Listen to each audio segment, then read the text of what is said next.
अमीन की तेरा मैं इसको छुट्टा बैठे बोला मैं भगवान कसम आप बोले तो 15 जिलो घावू नीच करे और घावू मतलब इसमें हावन के सूद घलक जाओ ता ये जगह में आएंगे सत्संग में आएंगे कोई फायदा नहीं मिलेगी तो आवो निवेदन चाहूं नींद की तेरा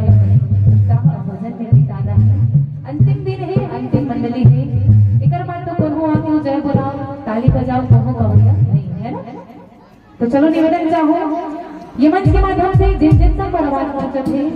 सबो जिला 3 बार हर हर महादेव कहना है पूरा हाथ ऊपर करके सबोला हर हर महादेव कहना है काबर जिन भगवान राम की कथा हम सुनत हैं वही भगवान राम के इष्ट देवता के भजन हम अभी करत हैं राम जी के इष्ट देव कौन शंकर जी महाराज और शंकर जी महाराज के इष्ट देव कौन राम जी महाराज अगर राम जी ना पाना है तो भोलेनाथ के भजन में मगन हो जाओ और भोलेनाथ ना पाना है तो राम जी के भजन में मगन हो जाओ आओ निवेदन चाहूं राम कथा भोलेनाथ के भजन एक ही मंच में हो थे समझ लेना हाथ ऊपर करके 3 बार का कहना है हाँ एकदम का कहना है हाँ पूरा हाथ ऊपर करके चलो समझ निवेदन जेकर जेकर तू धन प्यारा प्यारा हाथ है हाथ ऊपर करो जेकर नहीं है तेकर मन के दूध भात है ये तो हमारे पूरे दूध भात वाले सबों के मन में प्यारा प्यारा कहना है का नमः पार्वती पतये हर हर महादेव हर हर महादेव हर हर महादेव तो जैसे हर हर महादेव के वही हाथ ऊपर करके कह रहेगा यो ना सबके हाथ ऊपर अपने मेरे तरह संख्या रहेगा जब हर हर हर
भगवान की जय हो।